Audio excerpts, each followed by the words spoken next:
Hai semuanya, pikiran kita ini ibarat taman, apa yang kita tanam di dalamnya, itulah yang akan tumbuh. Kalau yang kita tanam itu benih-benih baik, ya akan tumbuh bunga-bunga indah dan buah-buah manis. Tapi kalau yang kita tanam itu benih-benih negatif, yang tumbuh malah ilalang dan duri-duri yang bikin hati perih. Nah, benih-benih negatif itu seringkali datang dari kata-kata yang meracuni pikiran. Bukan cuma kata-kata yang diucapkan orang lain ke kita, tapi juga, dan ini yang paling penting, kata-kata yang kita ucapkan pada diri sendiri. Banyak dari kita tidak sadar, justru racun yang paling mematikan itu berasal dari dialog internal kita, bisikan-bisikan halus yang terus-menerus berputar di kepala. Ini bukan sulap atau sihir, tapi memang ada hubungannya dengan cara kerja otak kita yang luar biasa kompleks. Coba bayangkan, kita sering banget bilang ke diri sendiri, "Duh, aku ini kok bego banget ya?" Atau, "Aku pasti gagal deh." Atau, "Aku ini memang nggak pantas bahagia." Kalimat-kalimat kayak gini itu pelan-pelan merusak fondasi kepercayaan diri kita. Otak kita itu kayak komputer canggih, dia merekam setiap informasi yang masuk. Kalau informasi yang masuk isinya sampah semua, ya hasil keluarannya juga nggak akan bagus. Persis seperti kalau kita terus-menerus mendengarkan musik dengan lirik yang sedih dan pesimis, lama-lama suasana hati kita ikut murung. Begitu juga dengan kata-kata negatif. Mereka itu seperti tetesan racun yang sedikit demi sedikit merusak mental kita, bikin kita jadi gampang menyerah, minder, dan kehilangan semangat. Kita jadi ragu sama kemampuan diri sendiri, padahal mungkin potensinya luar biasa. Ini efeknya bisa kemana-mana loh. Dari yang awalnya cuma merasa nggak bisa, beneran jadi nggak bisa karena sudah menyerah duluan. Lingkaran setan ini terus berputar kalau kita tidak menyadarinya. Racun kata-kata ini juga bisa datang dari lingkungan sekitar kita. Misalnya, ada teman yang sering banget mengeluh, atau keluarga yang selalu meremehkan. "Kamu itu memang bisanya cuma gini-gini aja." Atau, "Nggak usah mimpi ketinggian, nanti jatuh sakit." Kata-kata seperti ini, apalagi kalau diucapkan oleh orang yang kita hormati atau sayangi, punya daya rusak yang luar biasa. Mereka bisa menancap kuat di alam bawah sadar kita dan membentuk keyakinan-keyakinan negatif. Kita jadi mikir, "Oh, mungkin memang benar ya, aku ini tidak berbakat." Atau, "Kayaknya aku memang ditakdirkan begini." Padahal, pandangan orang lain belum tentu benar, dan setiap orang itu punya potensi untuk berkembang. Masalahnya, ketika racun ini sudah masuk, sulit sekali untuk mengeluarkannya kalau kita tidak punya kesadaran dan strategi untuk melawannya. Lalu, bagaimana cara menetralkannya? Kuncinya ada pada kesadaran dan pengendalian diri. Pertama, kita harus jadi detektif bagi pikiran kita sendiri.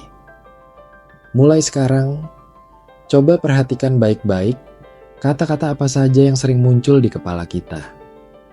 Apakah itu kata-kata yang membangun atau malah meruntuhkan? Ketika muncul pikiran negatif, jangan langsung diterima mentah-mentah. Justru, tanyakan pada diri sendiri, apakah ini benar? Apakah ada bukti yang mendukung pikiran ini? Seringkali, pikiran negatif itu cuma ilusi, ketakutan yang tidak beralasan. Misalnya, saat kita berpikir, "Aku nggak akan pernah berhasil," coba cari bukti-bukti di masa lalu. Pernahkah kita berhasil dalam hal lain? Pasti pernah. Nah, pegang erat bukti-bukti keberhasilan itu. Ini adalah langkah awal untuk menetralkan racun tersebut, yaitu dengan mempertanyakan sumbernya. Setelah menyadari, langkah selanjutnya adalah mengganti kata-kata racun itu dengan kata-kata penawar. Ini butuh latihan, seperti otot yang dilatih terus-menerus. Setiap kali muncul pikiran negatif seperti "aku bodoh", langsung ganti dengan "aku sedang belajar dan akan terus berkembang." Kalau muncul pikiran "aku pasti gagal", ubah jadi "aku akan mencoba sebaik mungkin, apapun hasilnya, aku akan belajar dari prosesnya." Awalnya mungkin terasa aneh atau bahkan bohong pada diri sendiri. Tapi percayalah, otak kita itu bisa dibentuk. Semakin sering kita mengulang kata-kata positif, semakin kuat neuron-neuron yang berkaitan dengan pikiran positif itu terbentuk. Ini bukan sekadar omong kosong motivasi, tapi ada dasar ilmiahnya yang disebut neuroplastisitas, yaitu kemampuan otak untuk berubah dan beradaptasi. Otak kita itu fleksibel, dia bisa belajar hal baru, termasuk cara berpikir yang lebih baik. Selain mengganti kata-kata, penting juga untuk membangun lingkungan yang positif. Kalau kita terus-menerus berada di sekitar orang-orang yang negatif, sulit rasanya untuk bisa berpikir positif. Ini bukan berarti kita harus memutuskan semua hubungan, tapi kita bisa membatasi interaksi dengan mereka atau setidaknya tidak terlalu memasukkan hati apa yang mereka katakan. Carilah teman atau komunitas yang mendukung, yang memberikan semangat, yang percaya pada potensi kita. Lingkungan yang positif itu seperti pupuk bagi taman pikiran kita. Mereka akan membantu menumbuhkan benih-benih baik yang sudah kita tanam. Bacalah buku-buku yang menginspirasi, dengarkan podcast yang memotivasi, tonton film yang memberikan energi positif.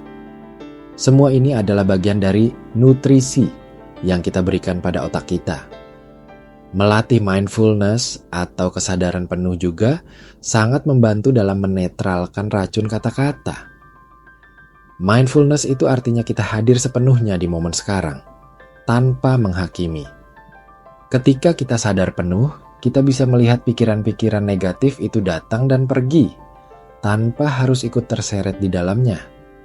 Ini seperti melihat awan di langit, kita bisa mengamatinya tanpa harus ikut terbang bersamanya. Dengan mindfulness, kita jadi punya jarak dengan pikiran kita, tidak lagi otomatis percaya pada setiap bisikan negatif. Kita bisa mengamati, oh, ada pikiran ini lagi, lalu biarkan saja berlalu. Ini sangat ampuh untuk mencegah pikiran negatif menancap terlalu dalam. Latihan meditasi singkat, pernapasan dalam, atau sekadar fokus pada panca indera kita bisa jadi cara untuk melatih mindfulness. Jangan lupakan juga pentingnya bersyukur. Ketika kita bersyukur, kita fokus pada apa yang kita punya, bukan pada apa yang tidak kita punya. Ini otomatis menggeser fokus dari kekurangan ke kelimpahan. Misalnya, alih-alih mengeluh tentang pekerjaan yang membosankan, kita bisa bersyukur masih punya pekerjaan yang memberikan penghasilan. Alih-alih meratapi kekurangan fisik, kita bisa bersyukur atas kesehatan tubuh kita. Rasa syukur itu punya kekuatan luar biasa untuk mengubah perspektif dan menetralkan energi negatif. Cobalah, setiap hari menuliskan 3 hal yang kita syukuri. Ini akan membantu melatih otak kita untuk mencari hal-hal positif, bukan hanya fokus pada hal-hal negatif.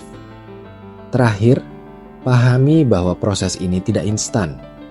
Menetralkan kata-kata yang meracuni pikiran itu seperti membersihkan rumah yang sudah lama tidak dibersihkan. Butuh waktu, kesabaran, dan konsistensi. Akan ada hari-hari di mana pikiran negatif itu datang lagi dengan kuatnya. Itu wajar. Yang penting adalah bagaimana kita meresponsnya. Jangan menyerah. Setiap kali kita berhasil mengganti pikiran negatif dengan positif, atau setidaknya tidak membiarkan pikiran negatif menguasai kita, itu adalah kemenangan kecil. Kemenangan-kemenangan kecil ini lama-lama akan menumpuk dan membentuk kekuatan mental yang tangguh.